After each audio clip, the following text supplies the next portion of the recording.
Good evening, folks. How is everyone? Hope you're all doing well.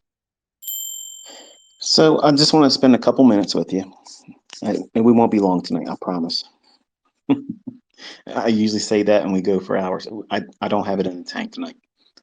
I just want to talk to you a little bit because I got a lot of questions as to why I was not pointing anything specific out in the PM session.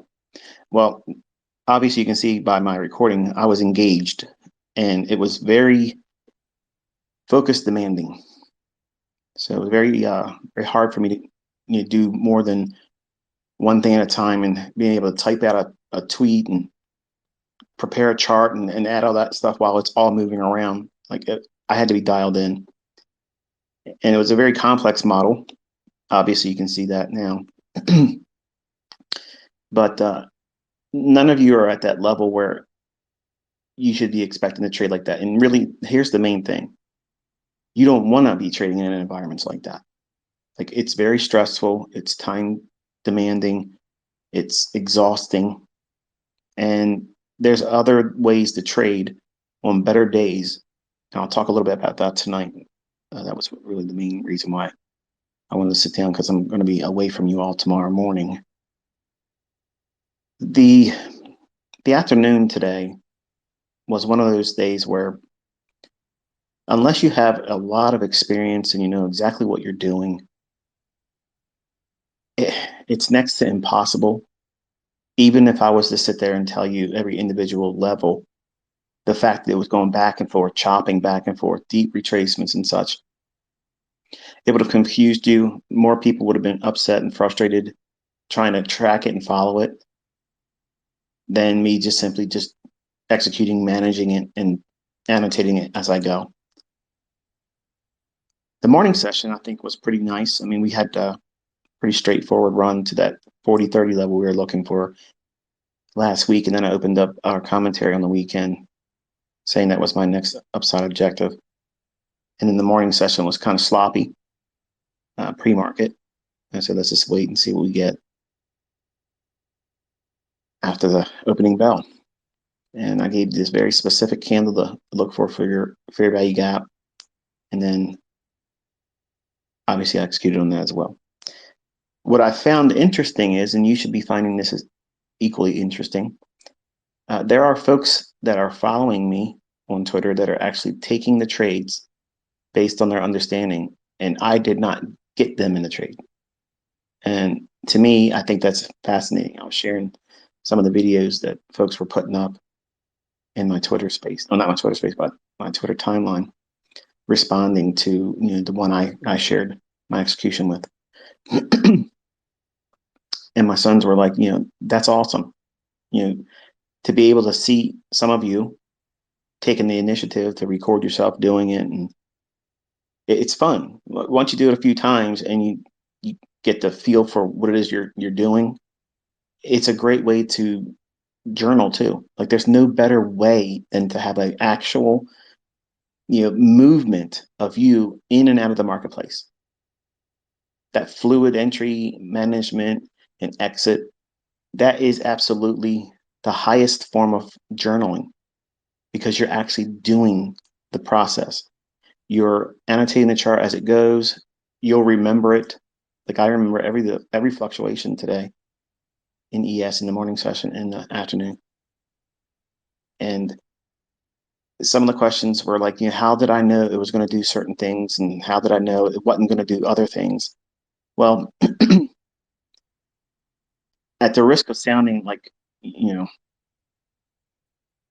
well, typical me, it takes a lot of time, obviously. Okay. And also you have to know it like the back of your hand, like anything else. I mean, I'm not a mechanic. Like I own a lot of cars, but I couldn't fix one to save my own life. Like I don't know anything about them. So my checkbook covers the expenses for those types of things because I don't know them like the back of my hand.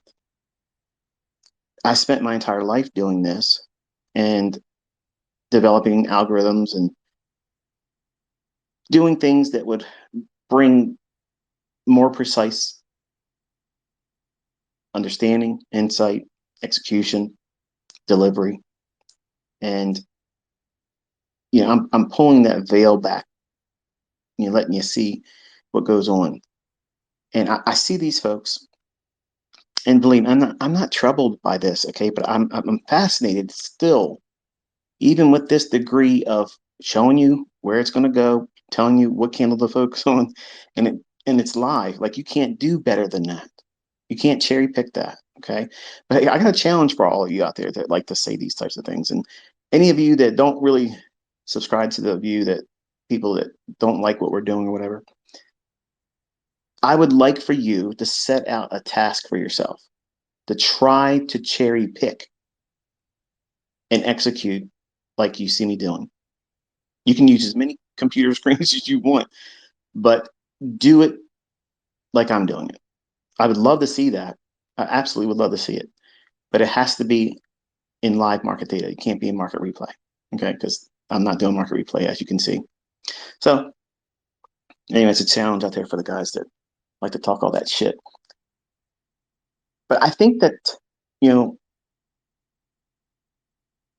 for the folks that have been on the fence about what it is that I do, how I teach, what the benefit of it is, what's the outcome of putting in all this work? What's the payback for deferring all of your weekends and your evenings watching sports and such? I know some of you still sneak and do that, but you have a lot of study time, a lot of work that you got to put into this year. I'm putting it in there too. So you're going to be expected to be studying much more than the average person, even more than what I put my mentorship through, because I'm going to be giving you, obviously, you know, live sessions. You got to go through those, and there's going to be commentary every day, Monday through Friday, and there'll be also homework assignments. And I'll try to be brief about what it is I want you to focus on. But if you don't do them, and if you're just going to be the type of person that just waits to see what everybody else tweets and responds to me, and just say, okay, well, that was equivalent to me doing it. I get it now. That's why a lot of folks that watch my content, they want to hear the summary. Give me the summary. Give me the cliff notes. Give me the PDF that's condensed down to one paragraph, so that way I ain't got to worry about watching all this stuff or listening to this guy.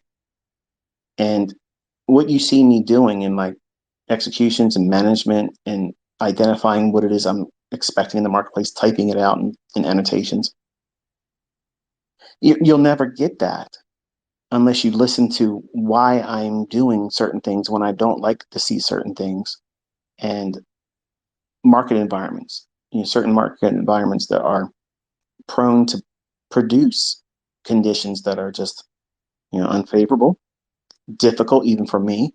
And this afternoon, that was difficult for me.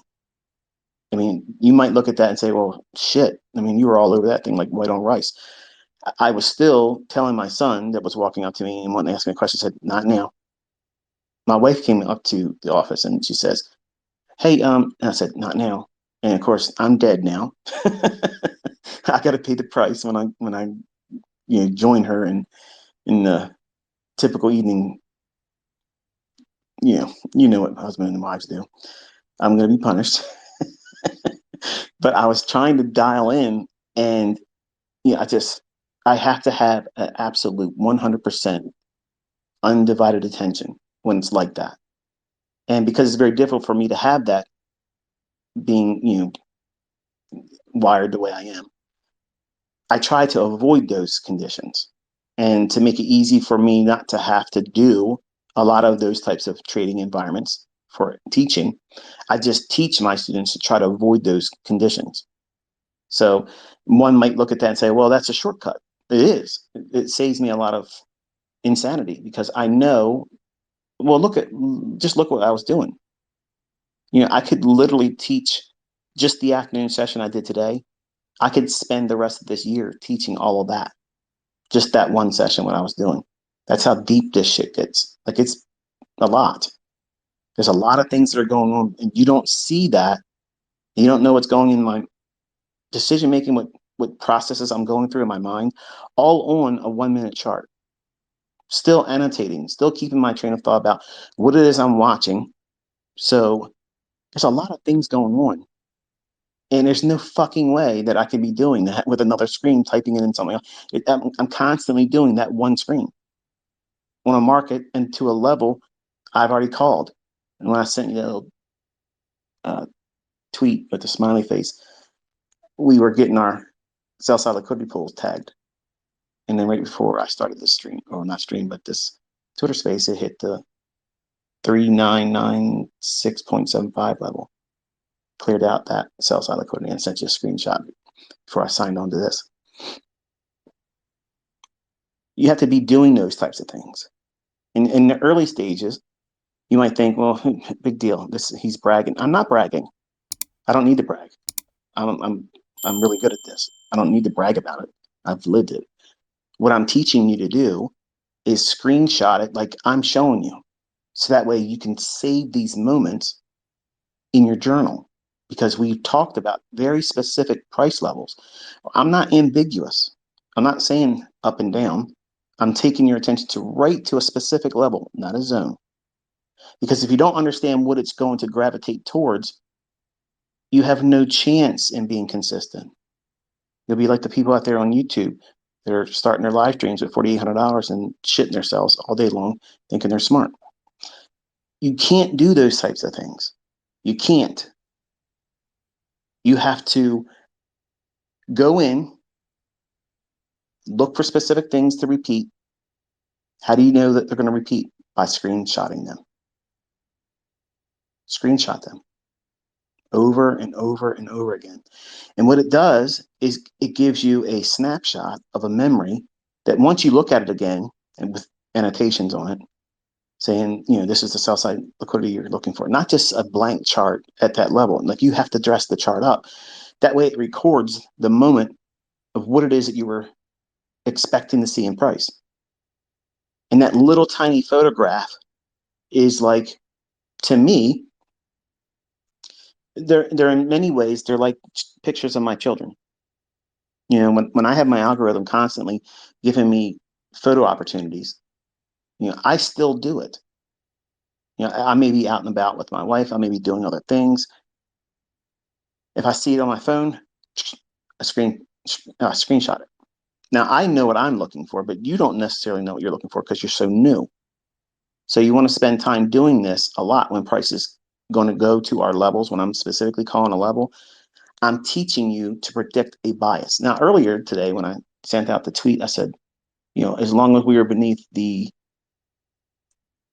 1040 fair value gap, if we're below that, then I'm going to be looking for the 4,000 and the 3,096.75 sell side liquidity pool. Notice I gave you very specific levels, not some random area or a zone. It's very specific levels. Now, we didn't get the levels delivered to during the day session. We had to wait for the 6 o'clock restart when the futures market takes the hour off from 5 to 6 o'clock every day. But it opened up, immediately just melted. So admittedly, I don't like to hold over during that break because anything can happen. I mean, they could drop bombs somewhere, something, anything can happen. And that's what makes me love more than anything now that I am a proficient day trader and not being willing to hold overnight. I don't want to do those types of things anymore. It's too much risk. The gap risk in doing that, there's no way of measuring it. Like, it could do crazy things. And if you're trading and holding size, an unfavorable opening could undo you quickly. And it's not something you want to really invite that level of risk on. And I want to mention something for folks that are wanting to focus on things that are outside day trading. Now, the things I'm teaching you in day trading is just the same thing that you can apply to a daily chart in a 4-hour. So while it's not conducive for those types of trades right now, and that's how we're going to close the video, or not the video, but the discussion here tonight about where we are and why I'm taking tomorrow morning off. The The present state of the marketplace right now doesn't permit me to feel confident about trading even short term, which is kind of like that was kind of like my forte. Short term trading, one shot, one kill, get in, hold it for a couple of days, and then try to get the lion's portion of the weekly range. I have shifted away from that over the last 2.5, 3 years. I've moved and migrated away from that to adapt to the increased risk that's in the marketplace right now. If things were to get better, then I would obviously go back to that mindset because it's a lot less work. Commission costs are extremely lower than what lots and lots of intraday trades are. And you see lots of executions being done. See guys out there doing like 40 contracts and 24 contracts and 16 contracts, and they show you they made $1,000 or $2,000 at the end of the day. You don't realize it because you're not seeing it, but if you factor in all the fees and the commissions, they end up making nothing, and sometimes are actually losing money. So that's the reason why I do very specific models where the one I go to for all of you most of the time is I start with 6 contracts, and then I'll split that for my second entry to pyramid my position. I'll go in with 3 contracts, dropping that down into 1 contract on my third partial. So I'm pyramiding in 3 positions to 1 trade, to a 10 lot or 10 contract position. Sometimes I'll roll it up to 18 contracts. Sometimes, but not all of them are 18 contract type setups. And sometimes they're not all 10 contract setups. Do you go out there with a funded account just simply because you get to that point and start trading like that because you see me doing it? I don't believe you should. I believe you should just do 1 contract. Because knowing how to pyramid, build your positions up, that comes with a great deal of experience. And too many times folks think they have that skill set and they quickly find out they don't. And then when they don't have it, that frustration makes them feel like that's the only way they could have been profitable. And that's a lie. That's something that plagued me early on when I was trying to build in pyramiding.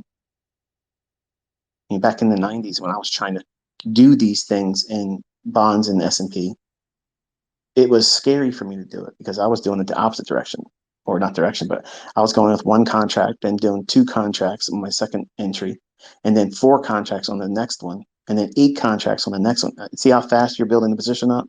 And very little movement against you has a great deal compounded effort in drawdown versus where I start with my largest position that makes the most sense, which is less than 1.5% usually. And then what I'll do is I'll build in the largest position entry first, split it in half, put the next one in as I have equity, or if I feel like I'm scaling in a better position size, that I'm getting more insight, like you watched me do today in the PM session. I was literally putting on entry signals or trades. Every one of those could have been your unique model. Every single one of them. So that's how many trades I can see in a small fractal on a 1-minute chart. And it's even more when you drop it down to a 15-second chart. You get 4 of those candles per minute. So it allows me to have a great deal number of opportunities and setups as long as I know where the market's likely to go. And it's the time of the day when it should deliver. Morning session hours, evening session hours, PM session. I'm confident I'll find a setup every single day.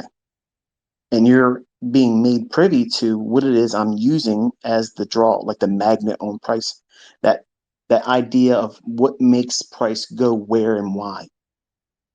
That's the experience I'm lending. I'm telling you the future with my 30 years of experience of knowing where it's likely to go next. And because I'm teaching you by showing you example after example, I've seen still people saying, what's the point of these videos? You put videos up there with music. I don't like that. I don't like when you send me a tweet like that. How about that? what am I supposed to do with that? I'm not going to bend to what you want me to do. I'm going to do how it entertains me, and I know it works.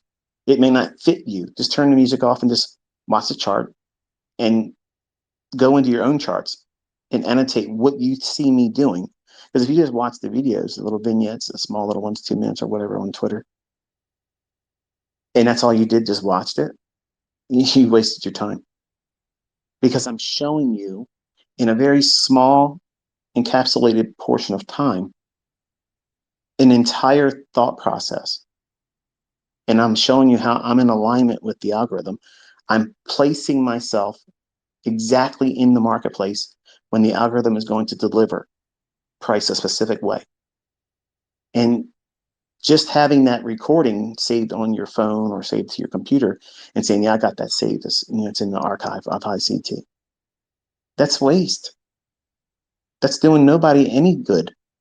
So what? You have it saved. I'm not deleting anything. You don't need to worry about it. But you need to go into the chart in the video and match up what you see on your chart and annotate that. There may be questions about what it is that made me have a concern about that specific level. Okay. And you take that question and you put it into a topical area in your journal and you write the question out. And then you keep watching what I'm doing all year long. And you're going to find the answers to those questions because I'm going to invariably answer it. And that's what I say all the time with folks that come to my channel. They're all worried about, where do I start? Start wherever you want to start. I mean, really, there's no real perfect way of doing it. But if you want to, take advantage of what I'm doing this year, you want to be joining what we're doing right now because it will force you to see what it is I'm showing you right now. You'll also see that I can do it. You'll see that the market does, in fact, go where I'm outlining beforehand. And it's fun. It's an amazing interactive study that for a number of 6 years or so, only my private group had the opportunity to see this type of stuff. And we did this every single day for years, every single day. Okay.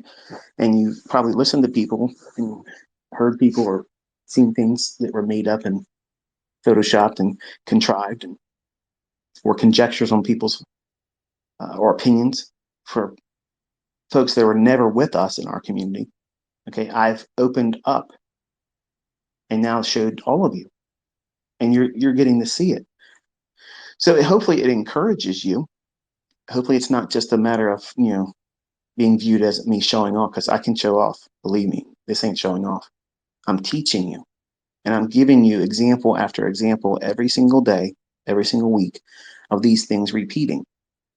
So that way, number one, the concern that most of you have is that, can anyone do this? Forget that you don't know how to do it yet, because everybody doubts whether or not they're going to be able to do it.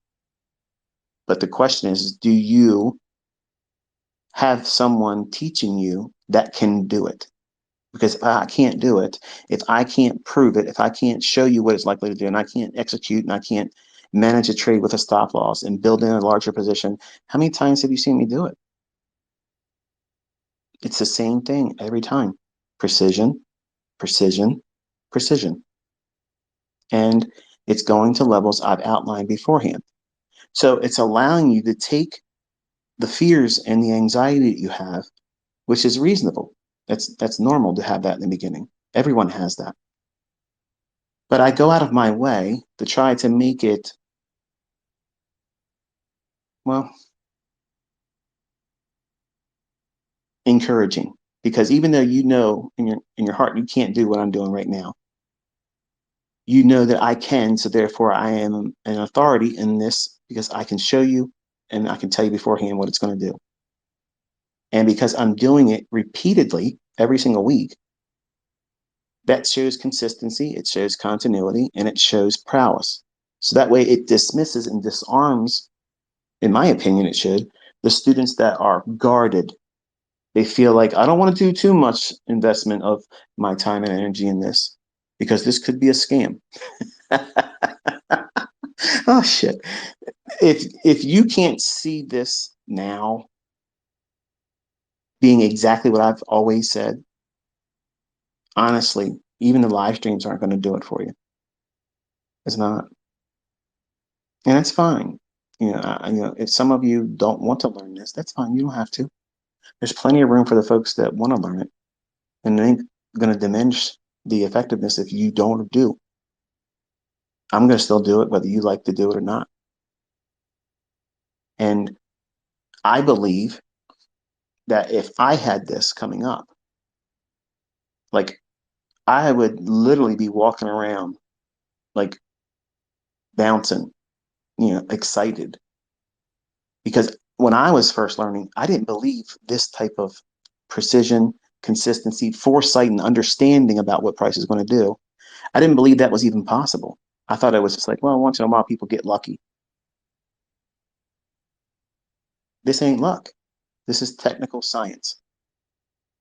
These things are measurable, they're repeatable, and it's a transferable skill. Look in my timeline. You can see folks that did these trades themselves. Not exactly like mine, obviously not to that degree, but they were still getting in the trades without me telling them how to do it. You know how they got there? Logging, journaling, studying, back testing, all the boring things that most of the students that come to me and quit or fail or complain or just say, well, this guy's probably a fraud because I couldn't learn how to do this. He complicates it. How complicated is knowing a level that it's going to likely to reach to? Wait for a displacement in price in that direction. Wait for a fair value gap to form. Wait for it to return back up into that fair value gap if it's going to go lower, and then engage it. Put the stop above the fair value gap, and then ride it out. How hard is that? Like that's the easiest way of trading there is. You don't need any trend lines. You don't need any kind of indicators. You don't need anything except for reading price. Like that's easy. There's nothing simpler than that. There's nothing out there simpler than that. You don't even need to put a moving average on here. What do you need the moving average for? You already know what the draw and liquidity is. It's dumb. You don't need a moving average. You need none of that stuff. You need a clock that has the right time for New York time, and you need the open, high, low, and close. That's it. 1 minute, 5 minute, 15 minute, hourly chart, 4 hour chart, or daily. Whatever you want to use, they'll all deliver price. But a move on a 4 hour chart isn't going to have as many opportunities to enter and engage that a 1 and 5 minute chart would. Like I can get in all kinds of trades and build up a position, enormous position, like putting new links on a chain from the main parent entry and all the subordinate entries that would be after that one. It's just simply just adding another link. So it's a chain reference from where I'm entering to where I'm thinking it's going to go. And that link of chain is just adding more, well, links to the chain from where I want to be in the marketplace initially, and where I believe the market's going to go, or terminus, final target. So I'm having fun doing this. Okay, I just want to let you all know I'm having a lot of fun. My wife thinks I'm spending too much time doing it, but I told her, I said, I warned you. I told you what I was getting ready to get into, and this is it. This is last year I'm going to do it, but I'm having fun, and I see the feedback, and I see the folks that are really engaging and studying and proving that they're putting forth the effort, not just casually Netflix viewers. And now I feed off of that. Like that gets me going. Like it motivates me. But I don't want any of you to take what I'm showing you in these examples as you're going to be able to trade just like that after this year. That will not happen. That won't happen. But you will be able to use that model I taught last year on YouTube for free. You'll be able to trade that model proficiently, without a doubt. You'll absolutely know what you're doing. You'll know how to determine the bias. You'll be able to tell the bias for the day. You'll be able to tell the weekly expansion direction where the most expansion will occur for that week coming, and you'll know the bias for each individual session, and you'll know when to avoid it. And I think if you learn those skill sets and you have done the work in studying what my entry criteria is for a fair value gap, a breaker, an order block, optimal trade entry, something to that effect, um, you'll have what you need, and you won't need to do anything else. You won't have to, stay hand in hand with me. You won't have to keep coming to my channel, and you won't have to go to anybody for anything. You'll be an independent, free thinker, and you'll know exactly how to engage. And over time, when you get to the point when you can get to a funded account and you can withdraw money, or you have your own money and you trade with live funds when you decide to do so on your own, once you start taking in that kind of extra stream of income, it encourages you. It makes you feel worthy. It makes you feel more capable as an adult. And it gives you confidence that even though things are getting expensive and they're going to get even more expensive, you don't have to worry about falling behind in inflation, because the skill set you're learning is going to always outpace inflation. Like, do you foresee yourself worrying about the price of gas per gallon if you can make, not just in a day, but let's just say you can make 5 figures in a week? Are you going to spend much time at all worrying about the cost of gasoline, or the cost of a gallon of milk, or a loaf of bread, or clothing for you or your children? You're not going to worry about those things. And that's what I'm trying to do. I'm trying to provide a way for you to get that skill set so that way you can live a little bit more comfortable life. I'm not promising you're going to get rich. The apt pupil can see the opportunity for something like that, but I can't, in good conscience, promise that. But I can promise that you will learn how to reprice. You'll be consistently able to reprice. The default and result of that is whatever you want to make it. If you want to build this up to a big, you know, monstrosity in terms of trading revenue, who says you can't do that? Who says you can't? So it's a matter of perspective. It's a matter of what you're doing this for. And I don't want any of you to see what it is I'm showing you and think, okay, well, this is what he's promising I'm going to be able to do at the end of the year. No, you're going to be able to do one solid setup per week, one good setup that you're going to be able to find. Without a doubt, you will find one that will at least attack one of the major expenses you have for each month, and that's usually the rent or the mortgage payment. And recently, groceries is getting real close to the average mortgage or rent payment now. So if you could have that coming in, each month, that is a huge weight off your back, anyone's back, right? So I'm trying to start you like that. Get low hanging fruit objective. Think about what I showed in that ends series. You make an ends meet. That mindset, that was what I was cultivating leading into this year. So that way you know why you're doing what you're doing. You're not trying to be the biggest recipient of a payout. That's not what any of you should be aspiring to do right now. Largely because the markets are very difficult. Right now, these markets, I have never, okay? Listen, your teacher, your mentor, Mr. Everything, Mr. Wonderful, this is the hardest the markets have ever been in 30 years of my engagement with them.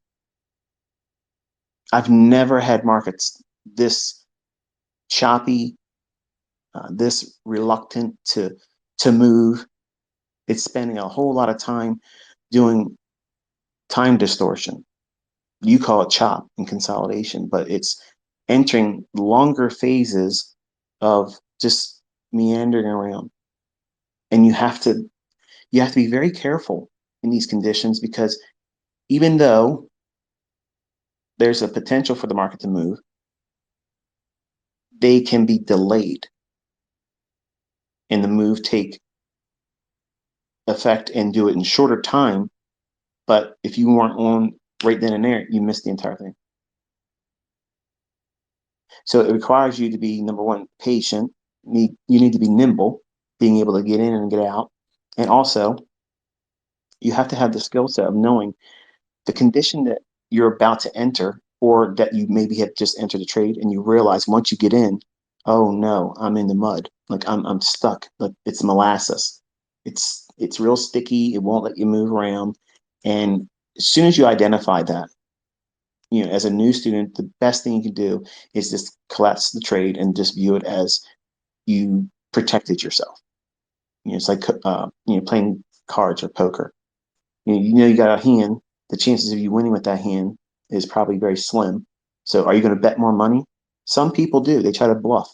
There's a lot of people in the industry, as gurus and teachers and such, and they compete with one another, and they like to bluff, bluff, bluff.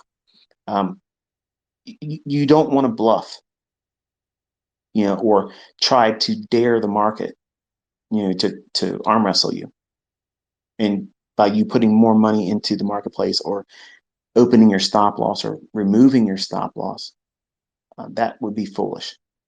And I saw a comment that I'm not letting comments on my YouTube channel anymore. You're welcome to put a comment on Twitter because I post a link on Twitter. So if you want to leave a comment, you can do it there. It's too much babysitting on YouTube. All these people scamming, pretending to be me. WhatsApp phone numbers. I don't even use WhatsApp. But gentleman was saying, hey, why'd you take off your stop loss in the trade that I shared the other day? I didn't take off I don't ever take my stop off. I always have a stop, and my stop reduces and gets closer to my entry as the trade moves in my favor. I'm never opening it up or removing it. But I want to talk a little bit in a couple minutes and get off here. But tomorrow, if you open up your E-mini S&P daily chart, I'll give you a minute or two to get there. The symbol on TradingView is letter E S H 2023, and it's the daily time frame we're going to be looking at.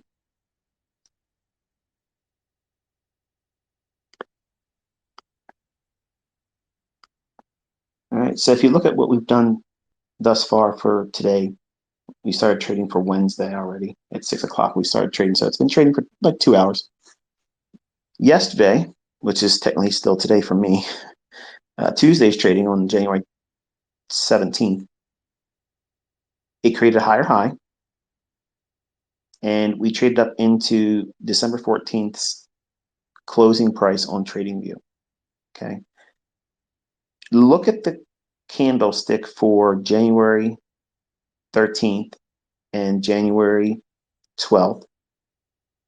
See how we have those really long wicks towards the low of each of those candles? There's really no imbalance in any of that. And we have that really long wick on December 13th. See that? So we're in a weird area for price. There's nothing really one-sided. In other words, my preferred way of trading is to look at the weekly range on a candlestick chart for the weekly chart and determine where I think the most movement's going to be, higher or lower, based on the directional tendency for the weekly chart to gravitate to a pool of liquidity or an imbalance above or below the marketplace. Either one, I don't care, but I'm spending most of my time looking to trade in that direction. Then I'm trying to time, if I'm bullish for the week, I'm looking to do a Monday, Tuesday, or by New York session entry long. And if I don't get that, then I defer to intraday trading. And if I don't get the daily range for a day, then I'll go into sessions and scalp and do small little intraday swings per session. And that's how I've managed myself, throughout the years. And that's how I teach my students. I don't have, looking at the daily chart right now, I don't have a clean read on a directional bias that's high probability right now. I don't see it obviously going higher, and I don't see it obviously going lower. So because I can see no real easy directional reach for the next draw on liquidity, I'm neutral, especially now since we've taken out our sell-side liquidity pools, which was today's target for Tuesday's trading. I was able to capitalize on the PM session, but I was not able to see beyond that. And I still don't. I have no idea what to expect going into tomorrow. I don't know what to expect going into London. Now, for some of you, that's like, what the hell he just say? Did ICT says he just said he doesn't know something? Right. It happens sometimes. I can't get a read on what price is going to do right now because it's in an area of conflict. Either side can't be argued as a potential draw. And I can't sell or buy with anything that's in the chart on the daily. Yes, there's a swing high forming potentially if Wednesday has the lower high that we have right now than what we had on Tuesday's trading. But by that alone doesn't give me anything. It doesn't give me enough information to build a narrative that would lead to a bias, that would lead to a high probability, low resistance liquidity run. So that's the process. That's my internal dialogue. The analyst in me goes through those processes. And I'm telling you, the analyst, the inner circle trader, the brain behind this motor mouth, is communicating to you in uncertain terms that there is nothing of high probability right now. So tonight into London and going into tomorrow morning, there may be something that forms that can't be seen in charts right now. I still won't be there to see it because I'm removing myself from it. I'm going to be doing things in my personal life instead of doing that. So I'm going to get caught up doing that. And then I'll look at 1:30 tomorrow in the afternoon to see if there's something that would be otherwise useful for us as a study for the PM session. Meaning that, if I think a particular pool of liquidity or a specific level I want you to study going into the close of tomorrow, you'll know it like I gave you today, like I do every day. Okay. But as of right now, I wanted to really make it a point of you hearing me say these words. Because if you're not used to me saying it, because my students that spent time with me for years, they have heard me say these phrases and remark on times. And it's not a lot of times that I get like this, but it's shocking to some people because they think I know everything that the market's going to do in every given second. And I don't. I just know when it is high probability, yeah, I'm going to be all over that because I know what it's likely to do. But in between those time periods, there's going to be periods of price action that doesn't really provide me a great deal of odds in my favor. So it makes me more prone to look like a retail trader, doing things in there because I have time, doing things because a pattern is there, doing things like that because somebody else has heard someone else is doing something else and influence. I'm not influenced by anybody. And you shouldn't be either. But when I tell you I'm not trying to do something, or if I say we're in low probability conditions, or sit on your hands and be patient, those are the times, even if you think you're a good trader, don't do anything. Just sit still. You will learn to appreciate that throughout this year because your lack of experience in knowing how that is advantageous right now, because you think that it's most likely a better approach for you to be busy doing something, trading. I got money to make. I got shit to do. Let me get in there and trade. Yeah, you can't run fast, efficiently, and use very little energy if you're running in 2 feet deep of mud.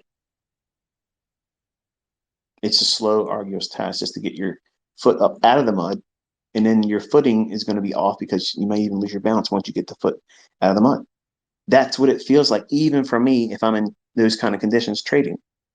And I showed you this, the other day when I took two small position sizes, but I got stopped out on both. That's the way it would be for me too. So when I communicate to you as my students and say, look, I'm sitting on my hands. Okay. Or I may not say that. I say, sit on your hands or be patient. I'm communicating what the analyst in me is telling the trader, Michael, what to do. So the experience, the analyst that has no risk in this, all he has is the task of analysis. This is your bias. This is what you're supposed to be focusing on. Don't do anything right now. Conditions are not favorable. That's the role of the analyst. Sound money management.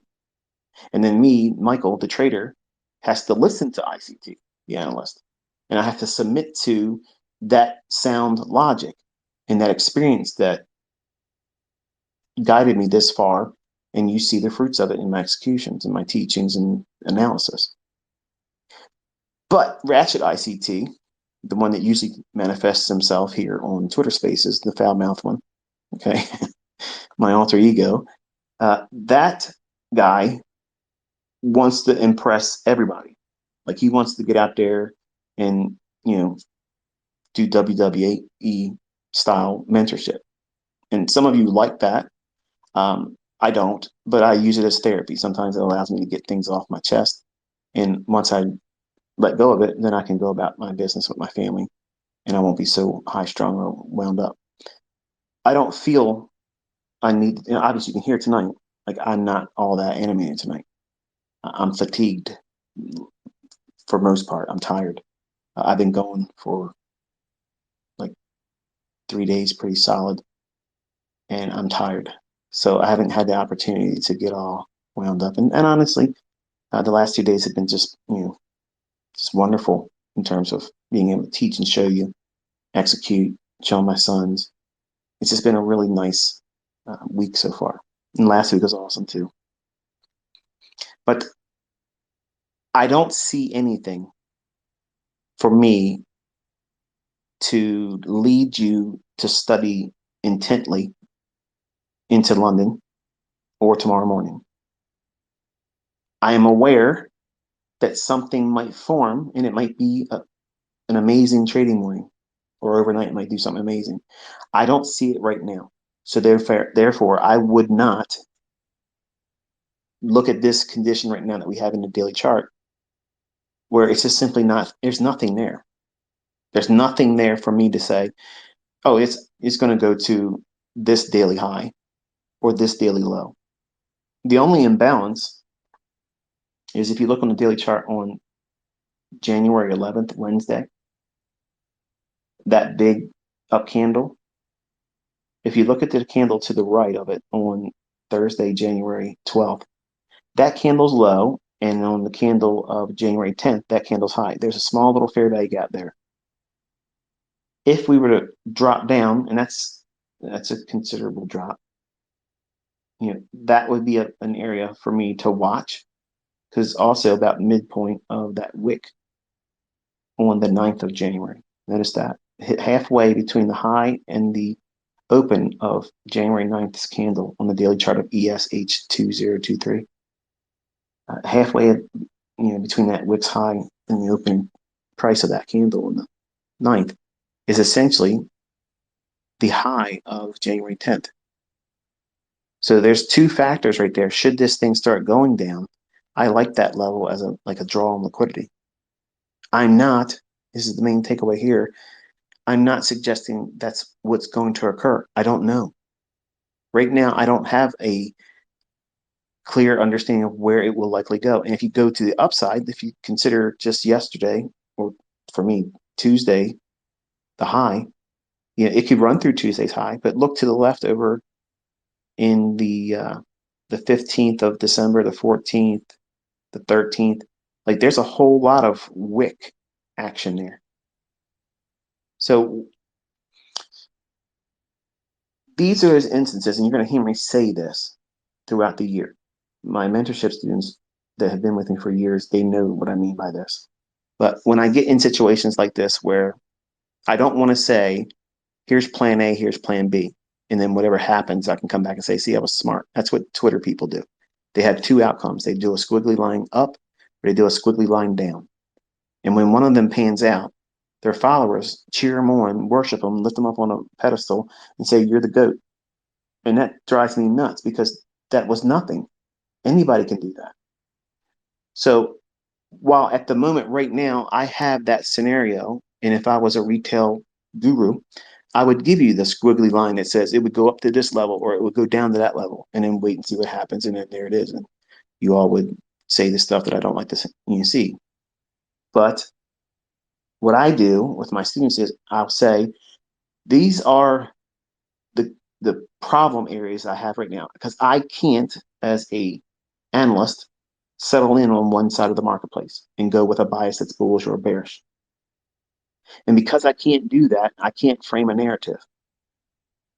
And because of that, I can't predict a low resistance liquidity run that's high probability. So where am I in terms of my analysis? I'm in a position of paralysis. I can't make a call. So if I can't make a call, I have to sit on my hands and do nothing and have no regrets about it. Zero. And new students lose their minds. When I first started teaching mentorship, the first time I did that, they were sending me emails like, what the hell you mean you don't know what you're talking about right now? There's there's always a setup. Yeah, there's always movement in price. I'm not I'm not saying that's not the case. That's clearly obvious. But there needs to be a way of framing risk, managing the risk, and does the risk invite a larger magnitude of potential profit that's going to be delivered to you within the capacity of a low resistance liquidity run? Meaning it's going to move real easy, real fast, like what I was explaining in the PM session, where we would see a sharp cascading effect in the sell side. That move, that's a low resistance liquidity run signature. When it starts, it's like, boom, it just goes there. It's like a waterfall, just or a rocket shooting up when it goes up. It's very little resistance. That's why I dubbed it a low resistance liquidity run. It's not out in books, it's this is my theory, my logic, and this is how the algorithm has been coded. So when we see price engines deliver like this, it's following that logic. And because I have no clear indication based on the things that I employ as the analyst and then engage with as the trader, I cannot allow Ratchet ICT to take the wheel tomorrow morning or stay up tonight because I'm tired and trade in conditions where I don't have favorable framework to engage in. It can get choppy. It can go against me. I'm more apt to be wrong. So I have to do what? I have to remove myself from the opportunity of getting in a trade. You ask me all the time, how do you control not doing this? And how do you keep from over trading in conditions? And how do you identify times when you don't want to trade? I just did it here. And throughout this year, when I get to those conditions and those points in analysis and the daily calendar presents those conditions as we have right now. Some of you may be looking at this thing. I mean, I see 15 different things I could be doing. Okay, that's you. That's you. I don't think like you. I don't think like anybody. So I'm sharing with you the reasons why I'm taking tomorrow morning off, allowing for the market to create an environment that is more conducive for me to find a low resistance liquidity run signature in the PM session.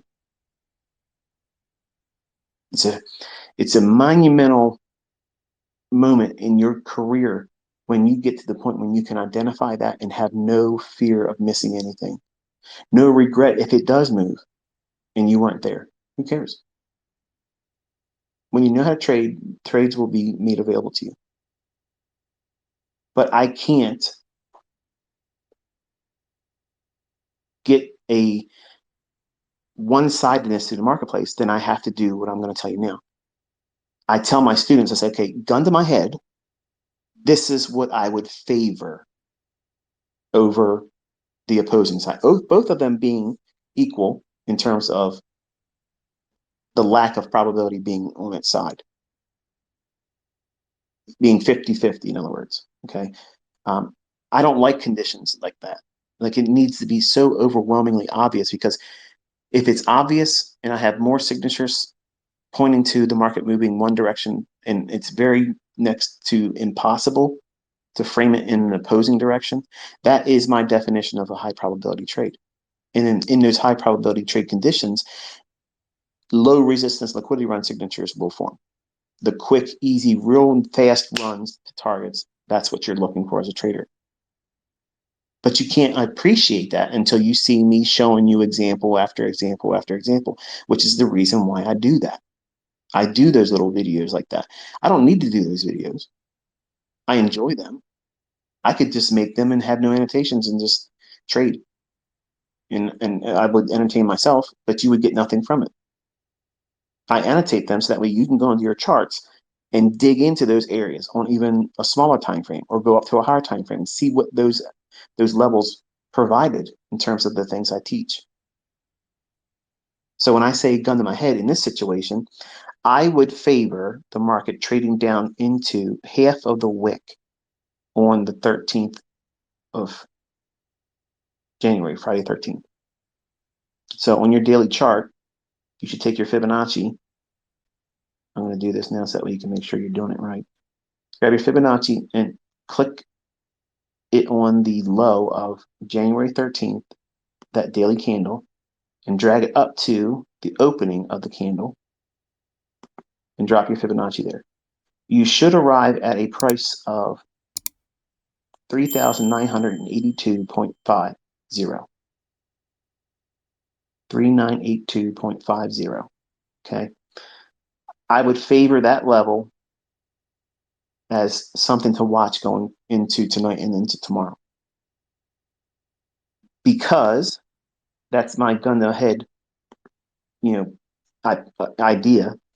Because there's so much. I'm going to tell you why I've sided there. And this is not to say that this is what it's going to be. I'm telling you that my analysis is conflicted. So I'm in a neutral position right now. I'm favoring, the price level I just gave you, because of, look at the high on November 15th of 2022 on ES on the daily chart. And then look at the high on November 25th of 2022. It's a higher high.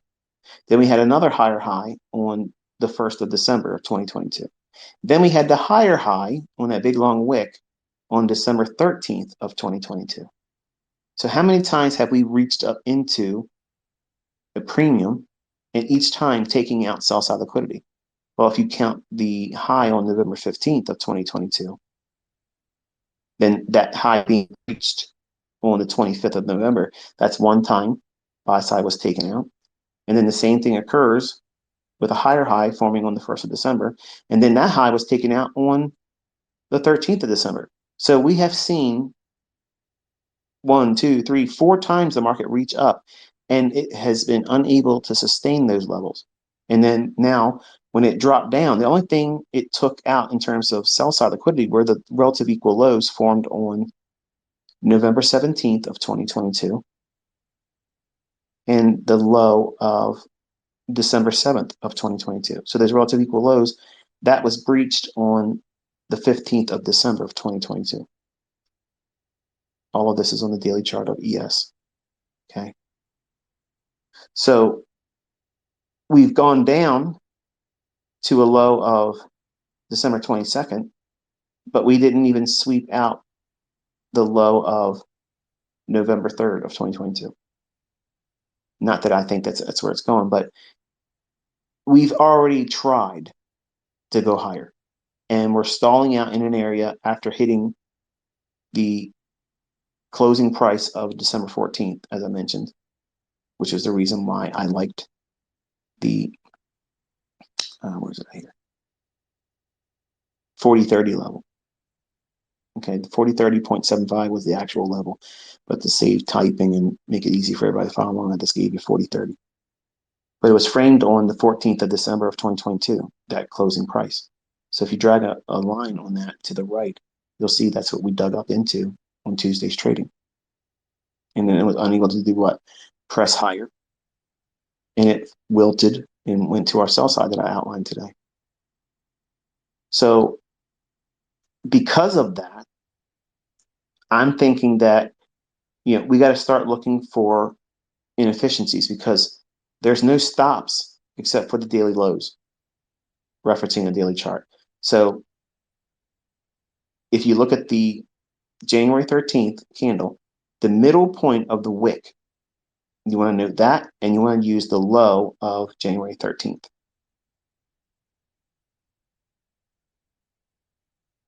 You want to use the high of January 9th. So those three levels, those are key levels that you should have on your chart going through London tonight and all through tomorrow and going into tomorrow's afternoon session. I'll join you all around probably 1:15, 1:20. So I'll be quiet in the morning. I won't be looking at the charts, so there won't be anything for me to prompt you, do anything that get you all worked up or focusing on anything. But those three levels I would have on my chart because, gun to my head, I think it's more likely, even though it's low probability, that it would be more likely to do that than to go higher. And if it goes higher, I can be wrong and I don't care. And if it goes down and hits those levels and provides a trade, I don't care because I'm not going to be there to engage in it, right? So I've just disarmed anybody that's saying that I use this as a 50-50, look, I'm smart type thing, which is what you see on social media 90% of the time with fakes. I don't do that. So I'm giving you the benefit of my experience and what I do co-sign with, like I would do any other time. I tell you, this is what it's likely to do. Mark this on your chart. We're going to be aiming for this. And now you see me putting you into specific candles and focusing on where that setup should form. So I'm training your eye. I'm teaching you also to respect the level of risk when the conditions are not favorable for high probability. That's proper mentoring. That's proper learning. That's how you teach someone how to do this themselves, because I can teach you how to get into a trade. I can teach you money management. I can tell you what the patterns look like and you can know them beautifully. Show you a chart, you can find them real quick. You'll be able to tape read 100% when the markets are really favorable. Where will you mess up in conditions like this where it can get ugly? And then that does what? It invites your lack of experience to draw on emotion. When someone has no or next to no experience being consistent or successful in something, and they taste failure, they immediately go into defensive. And because this is potentially money, and for men, the transaction of being right or wrong, and men don't like to be wrong. The same individuals that don't want to pull over and ask for directions. I'll pull over and ask for directions. I'm not wasting my time and my money and gas. I'll pull over and ask them, hey, so I can get somewhere. I'm never that kind of guy. But all my friends were the kind of guy that never wanted to pull over and ask for fucking directions, which made no fucking sense to me. Common sense is more likely to be in the female traders. Lack of common sense is usually in the men. So when you have this moment of conflicted analysis, the men will want to go in there and prove themselves. I'm better than this. I'll carve out something. I'm going to grab my club like a caveman and I'll go out there and bonk something over its head and drag it back to my cave because that's the way we roll. Where women will say, you know what? This isn't worth the risk. I have other things I can do, and I'll come back and look at the chart did, and it won't cost me any money. It won't cost me any time. It'll be a smaller time investment looking at it in hindsight, and I'll be able to glean whatever it was that took place from a risk-free perspective. Men generally don't like to do that. That's why men generally don't like to backtest, because they don't view that as effective club use, like a caveman going out there and bonk something over the head and drag it back to its cave. So if you ever get to the point where you can find your spouse or significant other, as a trade partner, where that way you can be accountable to one another. If you're honest with each other and you're able to support one another and try not to compete, I believe that's the only way two minds can come together and be effective. If it's a spousal type thing or a life partner where you're committed to that person and you maybe haven't gotten married yet or whatever, but you care about that person. You're trying to carve out a life with them. If you're both on the same page with learning how to do this, you can complement yourselves very well. What will not work, it will not work, is if you have your bro, okay, your buddy, the guy you go to the clubs with, the guys you hang out with on social media. You will find that that usually will present static. And static happens when two things rub together. And men generally are abrasive. So there's going to be static, and one's going to want to size up the other. One's going to say that they're better or more right about something. And feelings will get hurt because of that superiority complex that one of them is going to have. And it's unfortunate, but that's just a weakness in men. You want to avoid those things in your trading. So how this fits in this is if you have a condition where the market is more likely to present a frustrating um, lack of precision elements, things that are favorable for low resistance liquidity run signatures, easy trading, let's call it that way. Okay. Easy trading days are not going to be found in what I'm showing you in the chart right now because it's problematic. And you don't want to invite the opportunity for you to discover that you should have stayed out. And when you get yourself in that situation, you will feel emotional regret. And you'll do what? You're going to want to replace that feeling of regret, remorse, because you didn't stay out, because you wanted to do something to see what would happen. Now you found out what would happen, and you don't like what took place. You had a bad experience, and you're going to want to fix it real quick, because you're thinking if you fix it, that is the Band-Aid, and you'll never do that again, when it's not true. Because if you can fix it, you're going to think, well, I'll take the chance again because I fixed it the last time. I'm a better trader than I thought I was. So many people, and even myself when I was 20, I thought I could do that, and it just made it worse. So you don't want to invite the opportunity for you to get emotional. See, you don't see me emotional when I'm in a trade. Like I really don't give a shit what it's doing. I'm just monitoring and managing what it is that I believe it shouldn't do. I'm allowing the time element to let price do what it might do. The probabilities are there for it to reach to a liquidity or an efficiency, the draw on liquidity. I don't know with 100% assurity that it's going to do that, because if I did, I wouldn't use a stop loss and I would go full margin every time. But because there is a hand in this world that manipulates and will disrupt things that are in modes of continuity, you have to preserve yourself with the only shield you have, which is risk and money management. So when you get into these situations and you trade and you force something to occur and try to make a trade happen because you want to see where you measure up with someone with 3 decades of experience, then you find out you should have done nothing and should have listened to the old man. Now you're in that position where you're damned if you do and you're damned if you don't. Because if you sit still, you're still going to sit still and regret.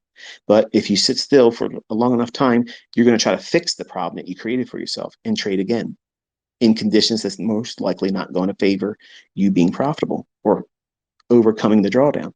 And you'll do what? You'll increase your lot sizes because you're thinking, okay, the market's not moving that much. So I have to do a larger trade position, and I won't need that much of a move to get myself fixed, Vinny. And it doesn't work like that, does it? You keep blowing out and blowing out and blowing out. That's a classic loser cycle. I know that. I did that when I was 20 years old. And I'm trying to teach you, all of you, how to avoid that. It's a simple process.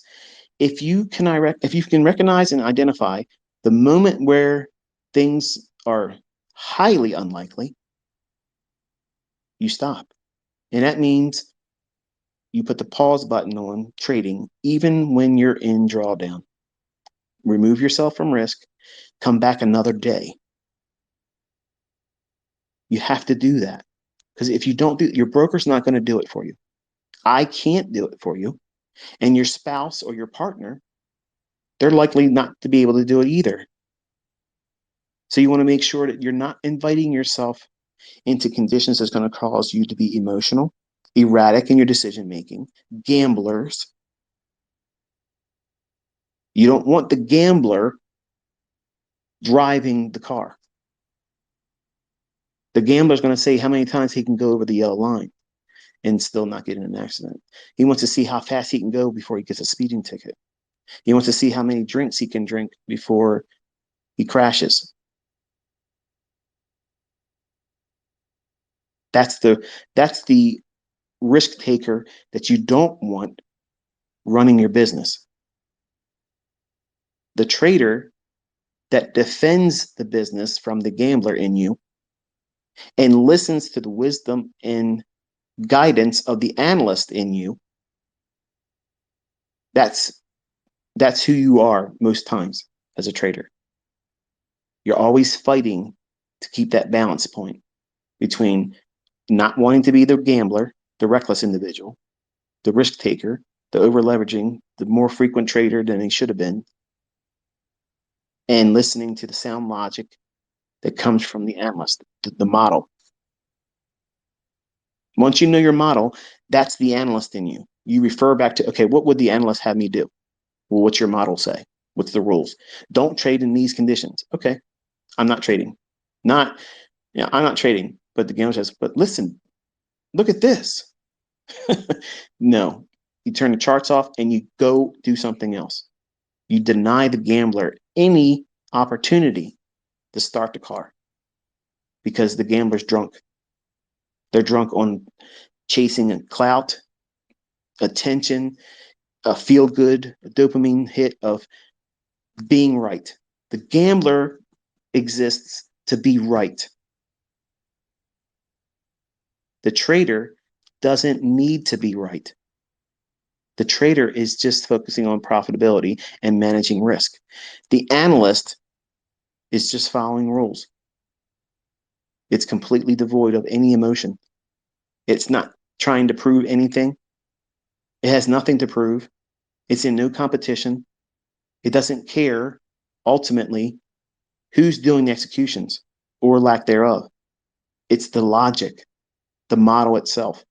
The trader has to manage and wrestle the gambler, which is emotional and psychological tug of war.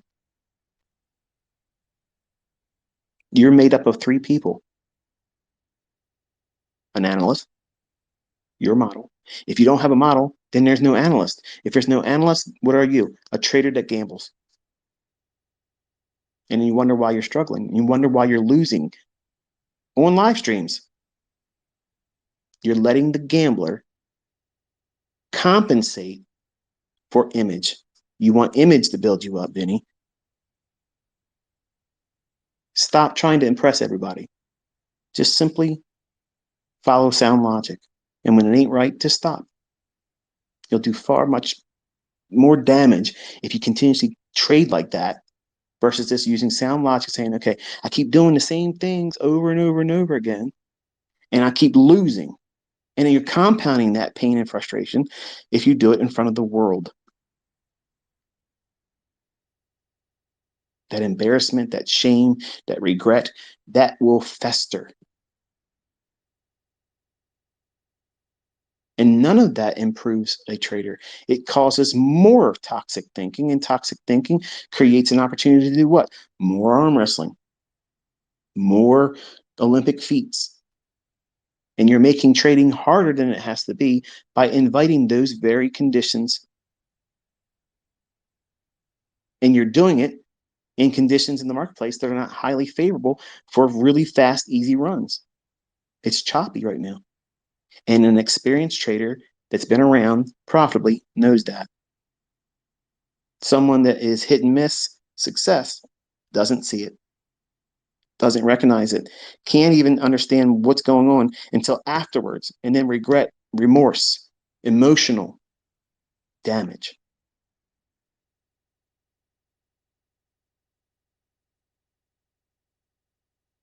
So there's no shame in saying, I don't know what to do right now, so I have to wait for more information.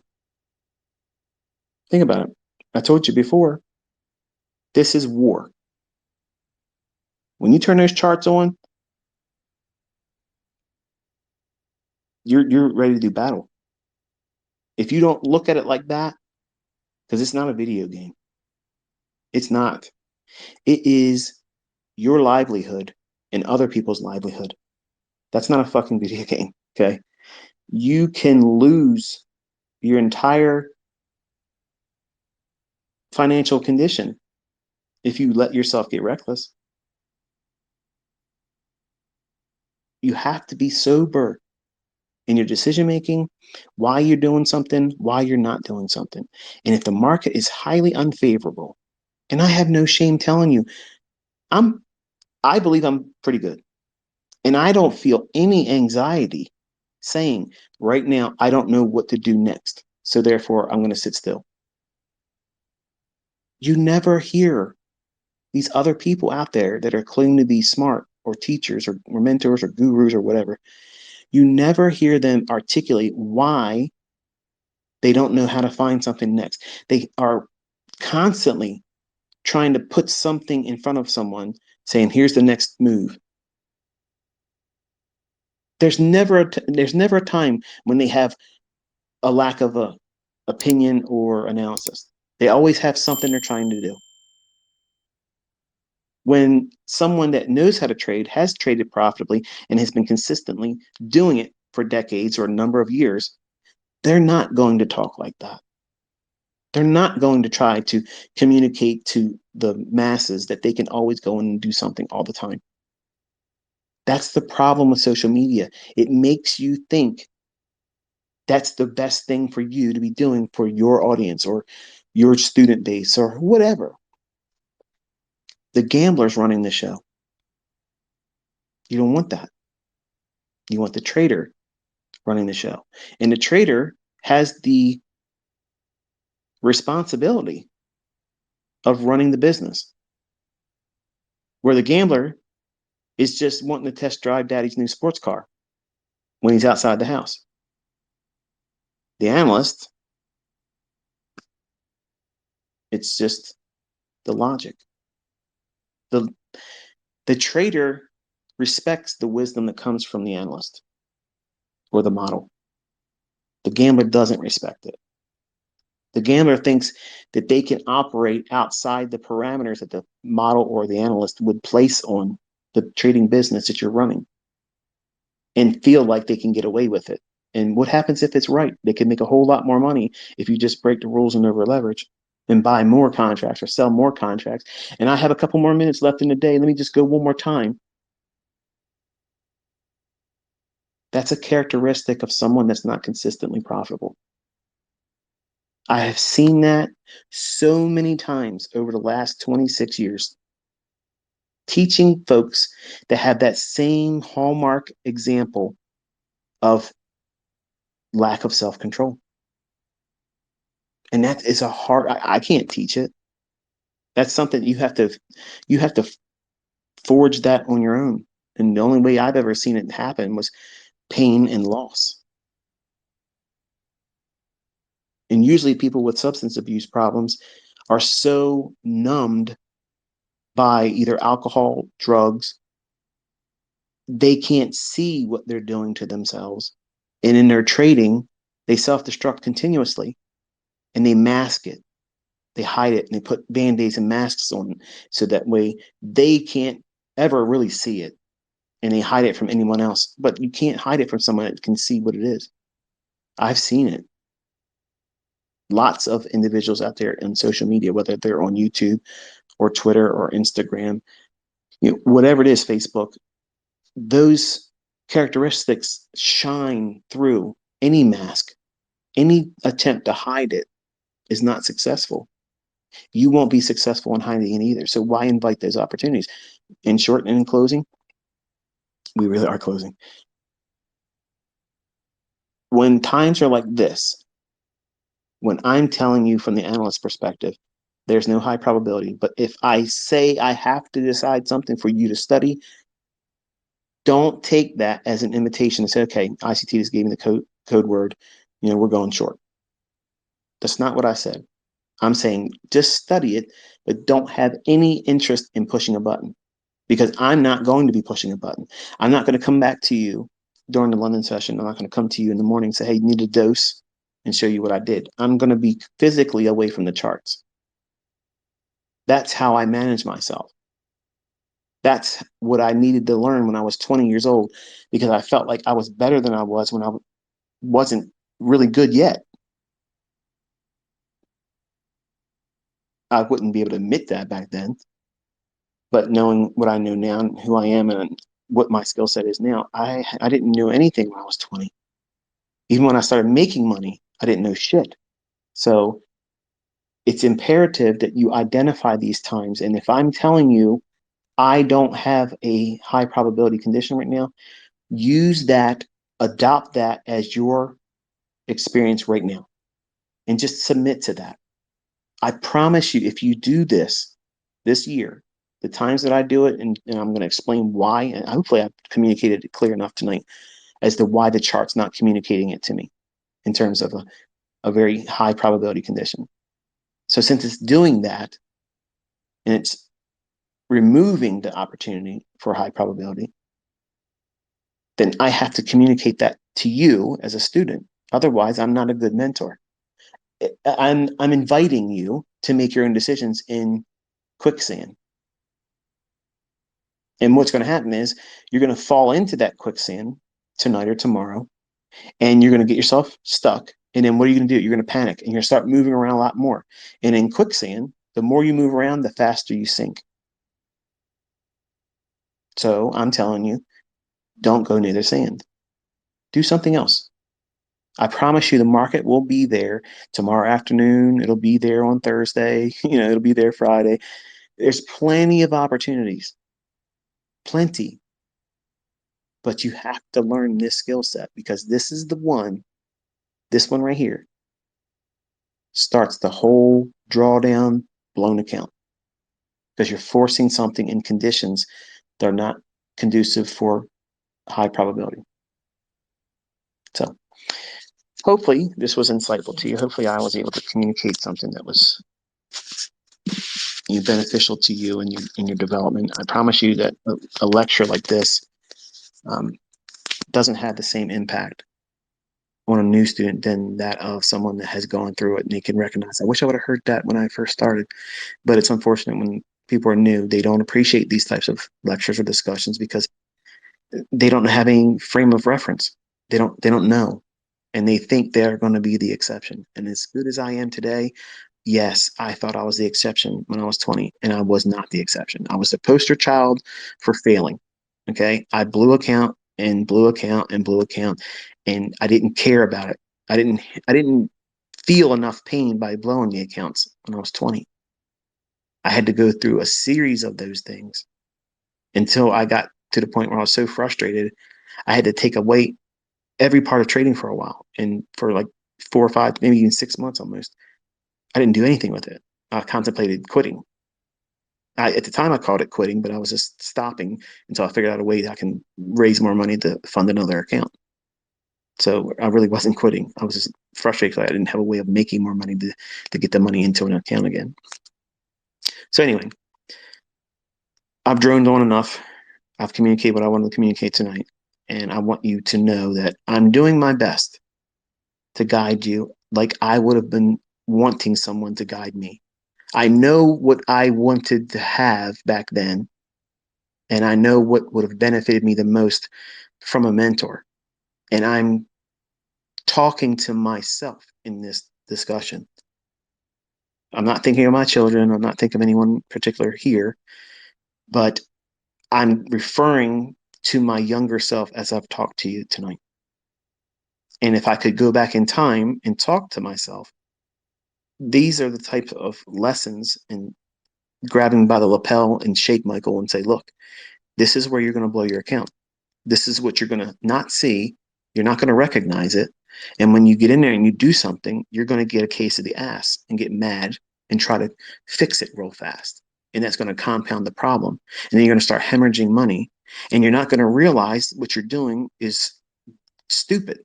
Like you're literally throwing good money after bad.